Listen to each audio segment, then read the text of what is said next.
Salutations all, it's Josh One. We're back with the weekly roundup. Today, not a lot of news this week, but a few things. First up, of course, we have the announcement of BlizzCon 2018, which will be on November 2nd and 3rd of this year. The tickets will go on sale May 9th at 7 p.m. PST, and followed by the second batch will go on sale 10 a.m. PST on May 12th. Tickets will be $199 each, plus taxes and fees, and they are limited to four per order. Good God, $200. Jeez. You will have until July 20th to edit the information on your tickets. The benefit dinner for Thursday, November 1st is set up for November 1st, and the tickets will be $750. Community Night is undergoing some changes, which they have links on the WoW site for when you go into the BlizzCon stuffs. But there will still be a costume contest. Next up, we have on the alpha we have testing of the Uldir raid. The first boss is up for testing on the 13th, which as of this should be out about the just about the time it goes live on the 13th, and it starts at about 1 o'clock on the 1 o'clock EST. Next up, there's some stuff about PvP. Blizzard is changing the system, changing the PvP system, starting the Battle of Azeroth. Prestige will now be shared by all characters on your account, which is a good thing. The system will be changed to work similarly to Overwatch's leveling system, so it won't have any easily reachable max level, and so you can show off all the PvP you've done. Another important change is to how the new honor talents work. They are now unlocked by level and no longer by prestige level, which means that once you get to 120, you will have all your honor talents unlocked.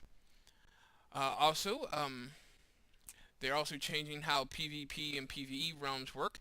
The realms will no longer be separated as PvP and PvE, but each player can choose to turn on War Mode to engage in World PvP or not. Players that have War Mode turned on will be on a separate shard from players without it. So, and if you toggle, in order to toggle War Mode on, you will have to be in one of your faction's capital cities. They did say War Mode came about because of the new server technology that has come out over the past couple expansions. I actually think it's potentially quite a big change and quite a good change. There are quite a few things they could do with War Mode. I do not think they'll get into this expansion too heavily, but I do think there are some very good ideas out there and possibilities that can go into War Mode that could make it a really, really cool PvP mode for the game. I'm looking forward to testing it out as soon as they put it on the alpha. Next up, they also had some stuff about conquest points. Yes, conquest points. And they said one of the larger complaints from Legion's changes to PvP was the RNG when receiving loot. In order to fix it, they're bringing back the conquest points. So basically, every week you'll be required to earn a certain amount of conquest points. Basically, you fill up a bar, and when you do, you receive a piece of gear. Each piece of gear is, of course, a piece of a set. Once you finish that first set, you will then move. Then the next time you fill up the bar, you will get a piece of the next higher tier of armor in that set. So it just basically keeps filling it up. I think there's probably going to be maybe 3 or 4 tiers of it. So this is actually pretty good. This is actually, I think, a nice change, and I think a lot of us filthy casuals will get on board and actually PvP a little bit more between War Mode's reward system for having it on.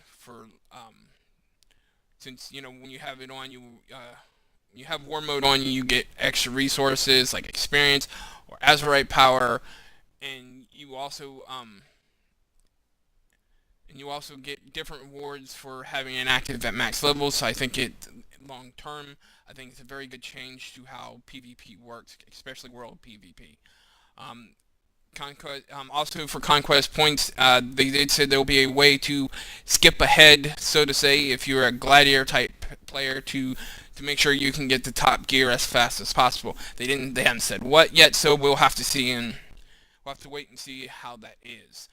There were also a bunch of more dev interviews this week from various sources. I'm just going to go over some highlights now. First up, we have more stuff about Island Expeditions. They said basically every single variable of Island Expedition is random, meaning the events, the opposing teams, etc. Are they're not linked to each other when you zone into an island. So every time you do an island, at least one of these things should be different.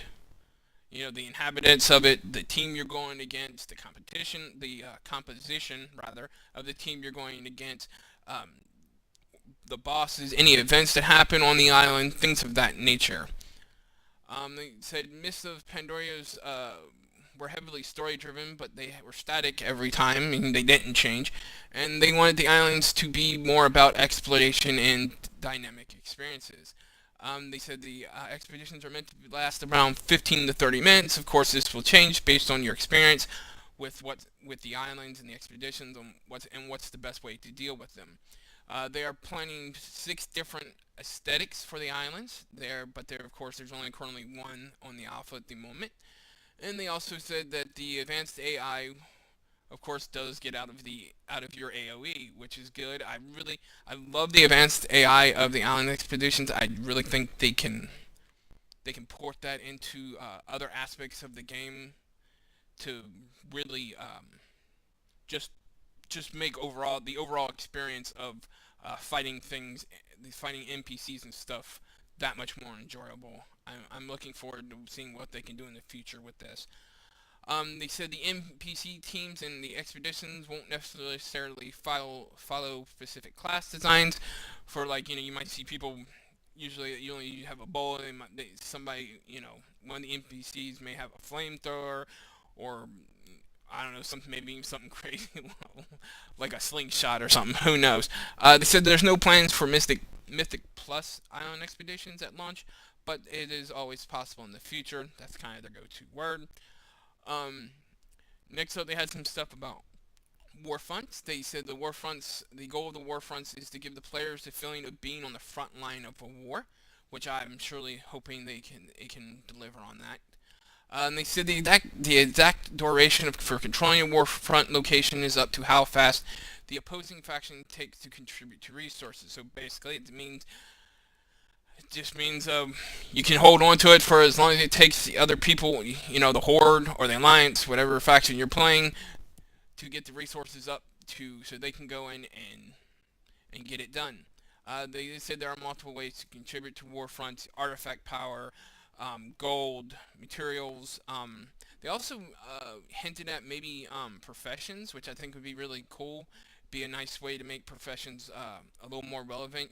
Maybe you have to craft a bunch of armor and stuff to help armor the grunts and stuff in the peons in the war fronts, which I think could be really cool. I'm really hoping something like that gets implemented.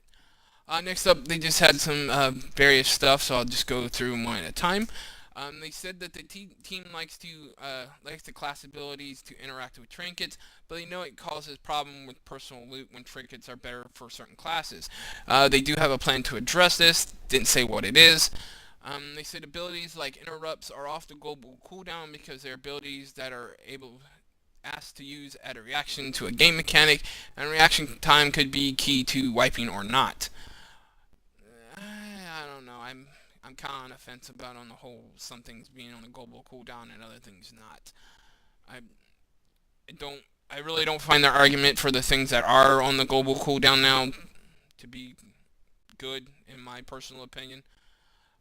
Next up is they said the team is continuing looking at encounters and whether they need to be nerfed over time, and they are trying to establish a system in which a raid will nerf itself over time through Titan forging or artifact power, which I'm guessing which just means as the gear you get out of there, Titan forge itself, so it's slightly higher, or as your artifact power gets up higher, and it just gets easier basically to kill things, which is actually would be a pretty good system.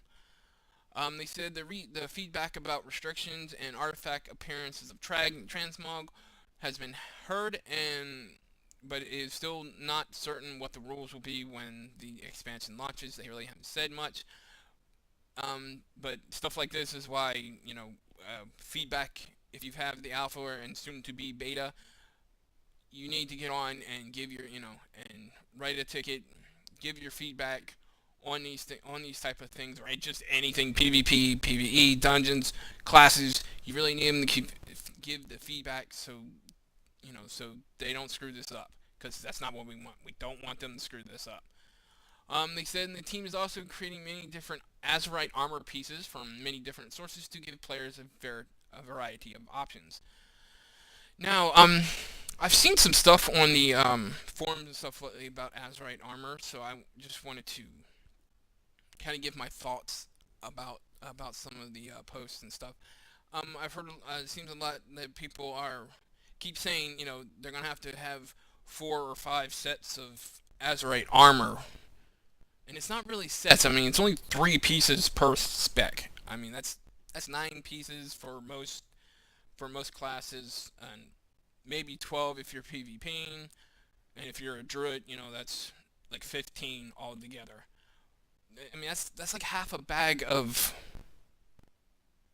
it's like a half a bag of gear. I mean, I'm sorry, maybe it's because I'm an old fogey and remember when you had to had a complete, 8 to 10 piece set gear to change into, but it just the argument doesn't seem very, and they have very, I don't know, good to me. But of course, this is my opinion, so, and everybody, opinions are like buttholes. Everybody's got one. Um, but they have said that you will be able to respec the gear, kind of like we do with our talents.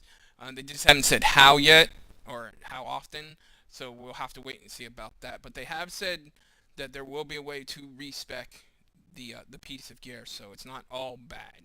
I just want to make sure we put that out there and make sure people know it, because I've seen a lot of people in the forum stuff that really seem not to know, what's going on with it. They have said that the beta is soon, not like to be determined soon, but actually soon. If I had to have a guess, I'm gonna guess the first or middle of May, either the first week or the middle of May. I think they're gonna switch it to the beta. Um, don't ask me why I'm this. I'm completely just pointed out of a hat, but there's my prediction. Next they got into some little stuff about raids.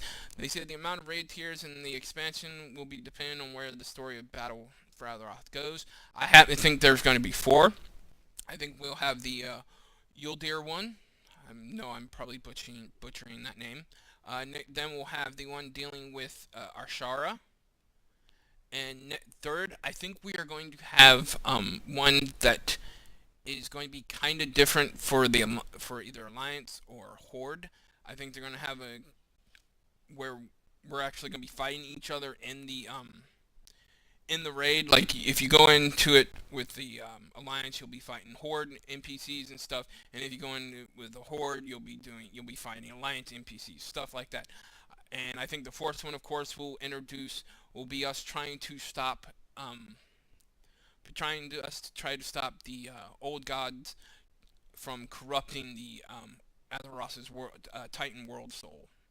So I do think there will be 4 all together. Again, no reason for the prediction, just pointed out of a hat. I just think that's how it will go. They said raids will require some CC again, crowd control, in the past, to allow unique class abilities to shine. The counter design team used and tourists to start introducing the idea of unique class abilities in CC.